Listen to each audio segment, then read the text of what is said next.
चंद्रकांत पाटील बोलतात, आपण थेट जाऊयात। राष्ट्रपती पदाची निवडणूक देशभरात होते आहे। केवळ औपचारिकता बाकी आहे। याचं कारण सर्व देशभरातल्या राज्यांचा आढावा घेतल्यानंतर असं लक्षात येत आहे की 70% जास्त मतं एनडीएच्या द्रौपदी मुर्मूजींना मिळतील। तरी ती औपचारिकता पूर्ण करावीच लागते, म्हणून आम्ही सगळेजण वेळेत आलेलो आहोत।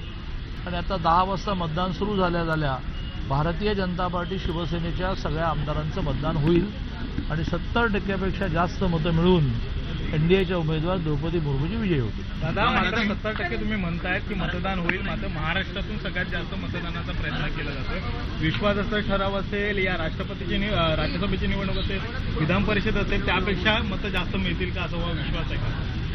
100% हा विश्वास आहे। याचं कारण राज्यसभेला शिवसेना बरोबर नव्हती तरी सुद्धा 10 मतं जास्त पडली। त्याच्यानंतर विधान परिषदेला शिवसेना बरोबर नव्हती तरीही 22 मतं जास्त मिळाली आणि आता शिवसेना बरोबर आहे। शिवसेना बीजेपी मिळून ही 22 मतं जी जास्त मिळाली त्याच्यापेक्षा कितीतरी पटीने जास्त मिळतील। राज्याचे मुख्यमंत्री आणि उपमुख्यमंत्री एकनाथजी आणि देवेंद्रजी हे म्हणतात की 200 क्रॉस करू। माझं म्हणणं आहे त्याच्यापेक्षा खूप जास्त क्रॉस करू, कारण यशवंत सिन्हाजींसाठी इथे प्रचार, भेटीगाठी, बैठका, यशवंत सिन्हाजींचा प्रवास होतो आणि त्यामुळे कोणाला फार इंटरेस्ट आहे त्यांच्या कॅन्डिडेटमध्ये असं मला वाटत नाही। आणि म्हणूनच आत्ताच ही टोटल उद्धवजीने पाठिंबा घोषित केल्यामुळे 182 होती, तर 200ला 18 कमी आहे।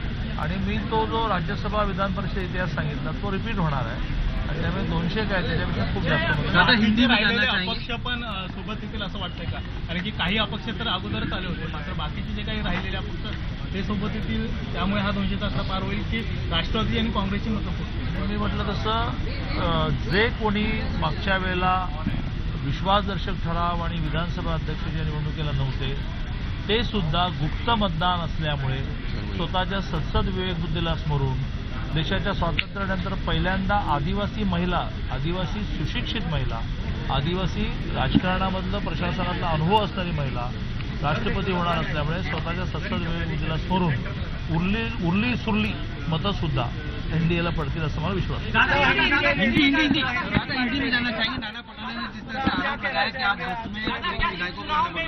राणा पटोले जी ने आरोप लगाया कि इनके एमएलएज को बस में लाना पड़ता है।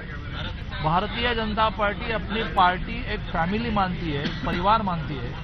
परिवार के हर सदस्य की, वो बीमार है तो कैसे पहुंचे, उनकी यहाँ रहने की व्यवस्था है कि नहीं, खाने की व्यवस्था है कि नहीं, विधान भवन में कैसे पहुंचेंगे, ऐसी अपने कार्यकर्ताओं की, नेताओं की, विधायकों की चिंता करने वाली पार्टी होने के कारण हमने सबको इकट्ठा बुलाया। जब इकट्ठा बुलाते हैं तो स्वाभाविक रूप से सामने आता है कि 1-2 एमएलए नहीं है, कहाँ है, बीमार है, चलो लाने की व्यवस्था करो।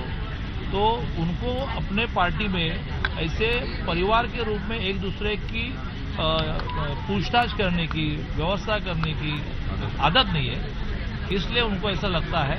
लेकिन ये हमारा कल्चर ही है। लक्ष्मण जगताप असतील हे देखील येणार आहे। दोन्ही मुक्ता टिळक तर निघाल्या 1 तासापूर्वी नाही, 1.5 तासापूर्वी त्यांनी लोणावळा क्रॉस केलं होतं, म्हणजे आमच्या आधी ते पोहोचतील असं दिसत आहे। आणि लक्ष्मण भाऊंच्या बाबतीमध्ये यावेळेला थोडं त्यांना ॲडमिट करावं लागलंय। डॉक्टर सकाळी सांगतायत काय करायचं। सुदैवाने वोटिंग 5 पर्यंत आहे, बघू।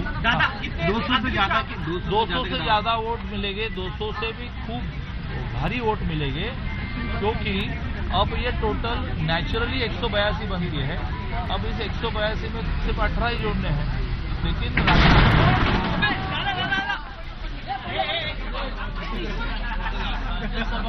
राज्यसभा में 10 से ज़्यादा वोट मिलेंगे, फिर विधान परिषद में 22 ज़्यादा वोट मिलेंगे, 22 ज़्यादा वोट मिलेंगे, तो अभी भी ज़्यादा मिलेंगे। तेव्हा भाजप नेते चंद्रकांत पाटील यांनी देखील